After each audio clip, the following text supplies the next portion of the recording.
Et à la une de l'actualité, tout d'abord ce matin, la politique est la dernière semaine avant le premier tour des élections départementales dimanche. On l'a déjà dit, l'un des principaux enjeux du scrutin sera la participation. On peut de nouveau s'attendre à une abstention record, notamment dans certains secteurs de la métropole lilloise, comme ici à Roubaix, habitué du fait. Ici, vendredi soir, une conférence a réuni plusieurs spécialistes politiques de la région pour tenter de comprendre le phénomène et surtout de trouver des solutions face à l'abstention massive. Régulièrement, depuis quelques années, les Roubaisiens détiennent de tristes records en la matière, de 60 à 80% d'abstention.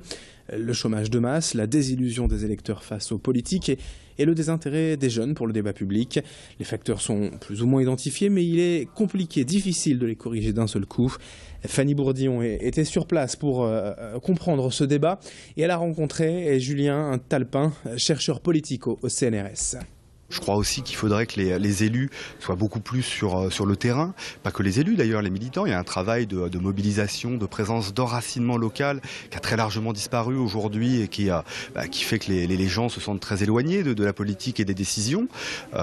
Et puis peut-être, dernier point, pour véritablement remobiliser les gens, il faut que les élus tiennent leurs promesses. On ne peut pas dire blanc et faire noir. Et ça, c'est quand même le point fondamental. Peut-être faire des promesses un peu moins grandiloquentes, mais que effectivement elles se traduisent concrètement par des actions derrière.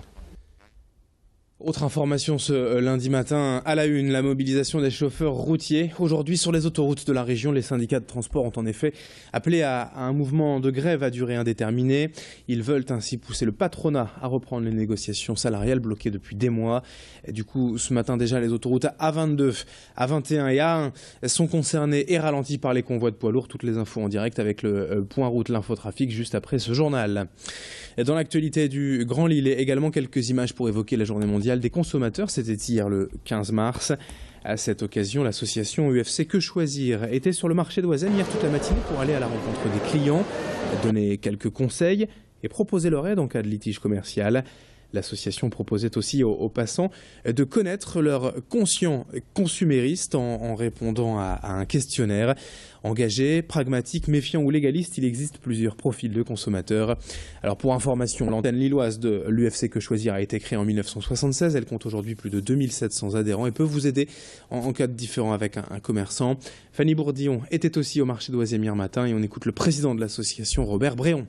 La journée mondiale des consommateurs existe sous cette forme depuis 35 années.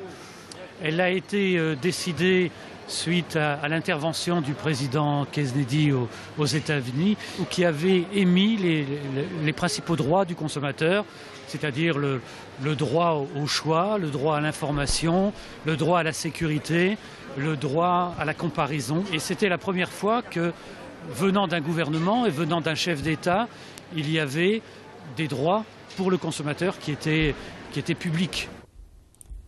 Allez, du sport aussi dans cette édition avec du basket féminin. Et avant le match aller de la finale d'Eurocoupe jeudi soir pour le SBVA. Un match que, je vous le rappelle, vous pourrez suivre en direct sur notre antenne.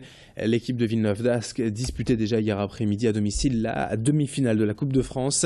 Mais face à Bourges, l'ogre du championnat de France, les guerrières ont tout donné, mais ont dû s'incliner 58 à 70. À la mi-temps, les Berruillères menaient déjà de 13 points et malgré une deuxième période plus convaincante, le retard était trop important pour les filles de l'ESBVA. Une certaine fatigue s'est fait ressentir côté nordiste après 3 matchs joués en à peine 9 jours. Il est donc temps désormais de se reposer avant la finale de la Coupe d'Europe jeudi soir. Les joueuses villeneuvoises seront opposées, je vous le rappelle, aux Belges du Royal Castor de Braine. On ne manquera pas d'en reparler tout au long de la semaine avant ce match jeudi sur Grand Lille TV. Avant cela, on écoute la capitaine de l'ESBVA, la Belge, Anne Wouters, et plusieurs réactions du public juste après.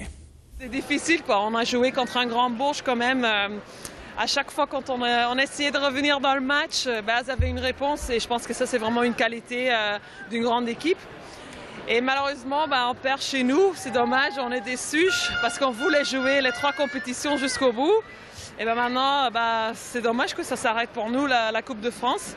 Mais il n'y a pas beaucoup de temps. Maintenant, il faut vite rebondir et préparer le match de jeudi. On les a trouvées combatives, mais essentiellement sur une deuxième partie du match. La première partie du match était un peu timide. Malheureusement, on a été largement dominé au score sur la première mi-temps. On espérait gagner, mais il faut savoir que Bourges en face est quand même une équipe très forte, avec beaucoup de joueuses qui font partie de l'équipe de France. Il faut dire avec les matchs qu'on a joués dans la semaine, ça fait que après c'est des femmes aussi, c'est pas des des robots. À un moment donné, il y a la fatigue qui pèse aussi. Hein. J'y ai cru jusqu'à le carton final en fait. Et puis voilà, on a perdu. Félicitations à Bourges quand même. Elles sont quand même plus fortes. Hein. Mais bon, on est quand même une finale d'Europe Coupe, c'est déjà pas mal.